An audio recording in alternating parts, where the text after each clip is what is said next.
तूही जागी मीही जागा जागते कोजागिरी, दोन हृदयातील अंतर भागते कोजागिरी. सेतू बांधुनी चांदण्याचा आपुल्या मध्यंतरी, या मनाचं त्या मनाला सांगते कोजागिरी. काहली सोसून अमृत बरसतो जे तुझवरी, चांदणे मम अंतरीचे मागते कोजागिरी.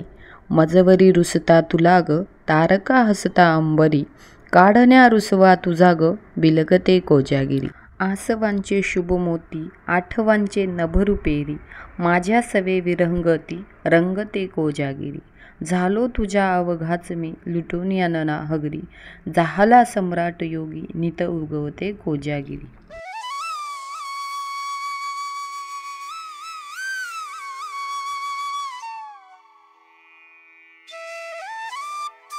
हॅलो, नमस्कार, श्री स्वामी समर्थ. तर पौर्णिमेची रात्र, चंद्राची रात्र सर्वांना आनंदच देते.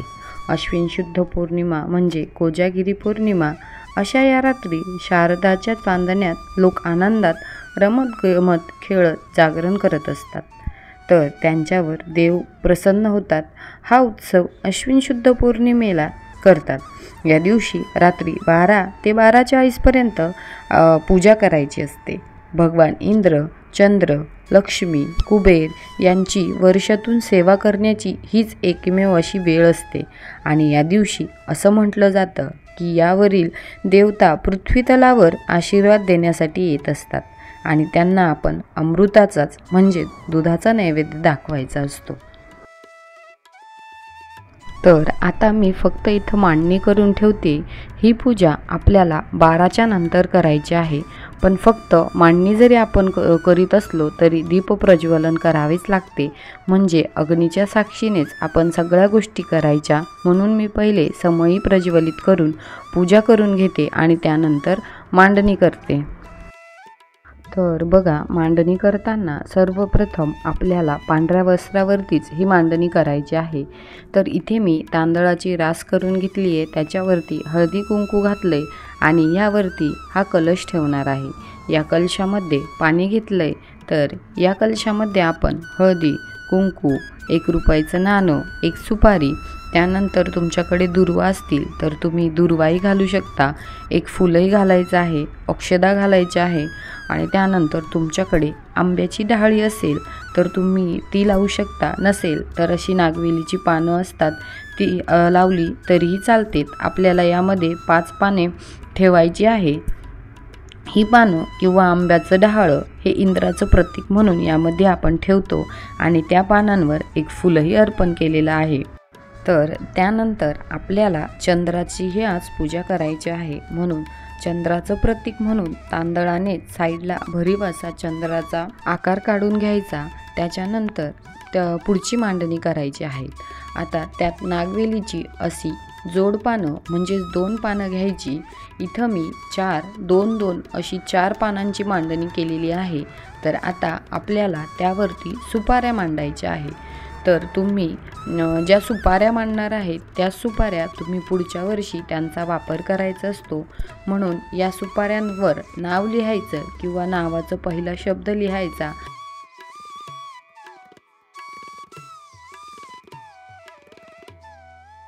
म्हणजेच कुठल्या देवाचं प्रतीक म्हणून आपण कुठली सुपारी मांडलेली आहे हे आपल्या लक्षात राहील. आणि पूजा झाल्याच्या नंतर आपल्याला ह्या सुपाऱ्या तिजोरीत ठेवायच्या आहे आणि पुढच्या वर्षी त्याच सुपाऱ्यांची मांडणी करायची आहे.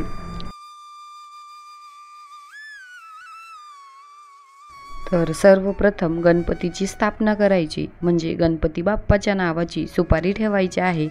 त्यानंतर कलशाच्या बाजूला जे पहिलं पान आहे तेथे मी लक्ष्मी देवतेची स्थापना करणार आहे. तर लक्ष्मीचं प्रतीक म्हणून माझ्याकडे श्रीयंत्र आहे तर ते मी ठेवणार आहे. नसते तर मी मूर्ती ठेवली असती. त्याच्या शेजारच्या म्हणजे दुसऱ्या नंबरच्या पानावर कुबेरांची सुपारी मी ठेवली आहे.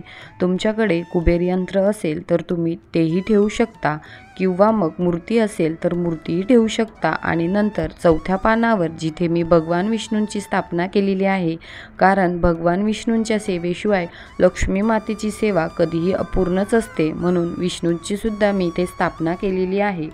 तर अशा प्रकारे मांडणी मी करून घेतली. छोटीशी आणि साधी अशी ही मांडणी आहे. खूप काही असं करावं लागत नाही. तर बघा अशा प्रकारे आपली मांडणी पूर्ण झालेली आहे. तर बघा कोजागिरी पौर्णिमेला दुधाचा नैवेद्य दाखवला जातो. तर इथे मी नैवेद्यासाठी दूध उकळायला ठेवलेलं आहे. तर आता त्याच्यात सुकामेवा घालून घेणार आहे. तर इथे मी काजू, बदाम, पिस्ता, वेलची पावडर, साखर आणि थोडासा खवा घेतलेला आहे. हे सर्व मिक्स करून आपल्याला हे दूध उकळायला ठेवायचं आहे आणि त्याच्यानंतर पूजेला बसायचं आहे. म्हणजे पूजा होईपर्यंत आपलं दुधाचा प्रसाद हा चांगला उकळला जातो.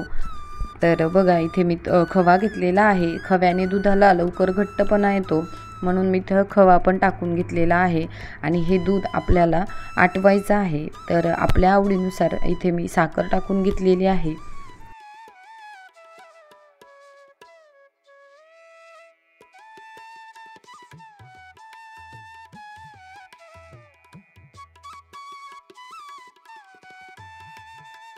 तर बघा 12 वाजून गेलेत. आता मी पूजेला सुरुवात करते. तर पूजेला सुरुवात करण्याआधी तुम्हाला जितकेही दिवे लावायचे असतील तर ते दिवे सर्व आपण लावून घ्यायचे आणि त्यानंतर पूजेला सुरुवात करायची.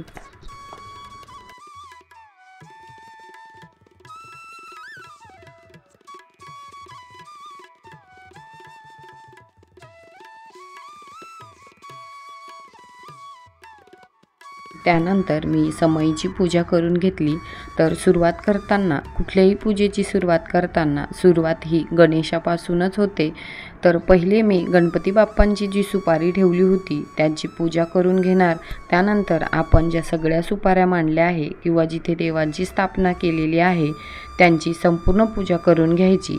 हा अतिशय लक्ष्मी प्राप्तीचा खूप चांगला उपाय आहे. लक्ष्मी म्हणजे शोभा. लक्ष्मी अनेक प्रकारची असते. वित्तलक्ष्मी, गुणलक्ष्मी, भावलक्ष्मी वगैरे सर्वच प्रकारची लक्ष्मी जागृत माणसाला मिळते. आळशी, प्रमादी किंवा झोपाळू व्यक्तीला प्रत्यक्ष समोर आलेल्या लक्ष्मीला सुद्धा ओळखता येत नाही. परम दयाळू आहे. देवी महालक्ष्मी हित करणारी आहे. पण या देवीची मोठी बहीण मात्र संकट आणते, त्रास देते, कटकटी निर्माण करते अशी पण कल्पना आहे. आणि या मोठ्या बहिणीस अक्काबाई म्हणता. म्हणजे जिची अवकृपा झाली की लोक म्हणतात की अक्काबाईचा फेरा आला. ही बाई पौर्णिमेच्या दिवशी अनेक घरांवरून फिरते. कोण झोपले आहे, कोण जागे आहे ती पाहत असते. अनेक जण झोपलेल्या आळशी लोकांवरती रागवते. पण जे जागरण करतात त्यांना सुख, समाधान, संपत्ती, शांती प्राप्त होते असं म्हणतात. याच पौर्णिमेच्या रात्री देवांचा राजा इंद्रही पृथ्वीवर फिरत असतो आणि पूजा कोण करीत आहे किंवा नाही हे तो पाहत असतो. वारंवार जो कोजागरती असे विचारतो. यावरूनच हे नाव रूढ झाले आहे आणि यालाच कोजागिरी पौर्णिमा असं म्हणतात.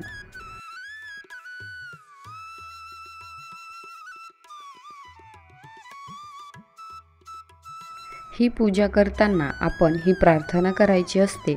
ऋणरोगादि दारिद्र्यम अपमृत्युं भयं शोकमनस्तापम नाशयन्तु मम सर्वदा. ही प्रार्थना आहे. ही प्रार्थना आपण नक्की घ्यायची आहे. त्यानंतर दुधाचा नैवेद्य आपल्याला पूजेला दाखवायचा आहे. हा नैवेद्य फक्त घरातील व्यक्तींनीच घ्यायचा आहे आणि ज्या पण सुपाऱ्या आपण पूजेत ठेवलेल्या असतात या सुपाऱ्या आपण तिजोरीमध्ये ठेवायच्या आणि दरवर्षी त्याच सुपाऱ्या आपण पूजेसाठी घ्यायच्या. तर आता सेवा काय करायची, तर यामध्ये श्री स्वामी समर्थ मंत्राचा 11 माळी जप करायचा असतो. त्यानंतर लक्ष्मी गायत्री मंत्राचा जप करायचा असतो. विष्णू गायत्री मंत्राचा जप करायचा असतो. कुबेर मंत्राचा जप, हा प्रत्येक मंत्राचा जप 1 माळ करायचा असतो. आणि त्यानंतर 16 वेळा किंवा तुम्हाला 16 वेळा नाही जमलं तर निदान 1 वेळा तुम्ही श्रीसूक्ताचं पठण करा.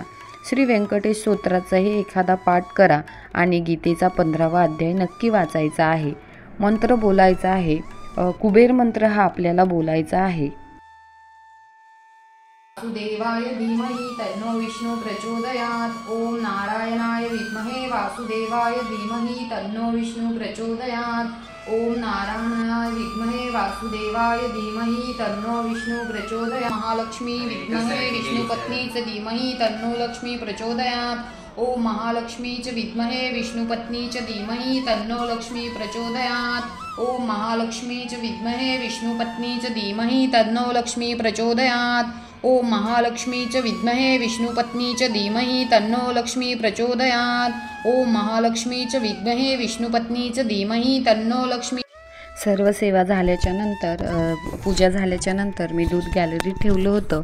तर कोजागिरी पौर्णिमा म्हणजे काय तर जागृतीचा उत्सव, वैभवाचा उत्सव, आनंदाचा उत्सव। तर या दिवशी चंद्र स्वतःच्या 16 कलेने फुललेला असतो। या दिवशी चंद्र पृथ्वीच्या अधिकाधिक जवळ आलेला असतो। संपूर्ण वर्षात या दिवसाचा चंद्र सर्वात मोठा वाटतो। कोजागिरी पौर्णिमेचा चंद्र हा अधिक आकर्षक वाटतो।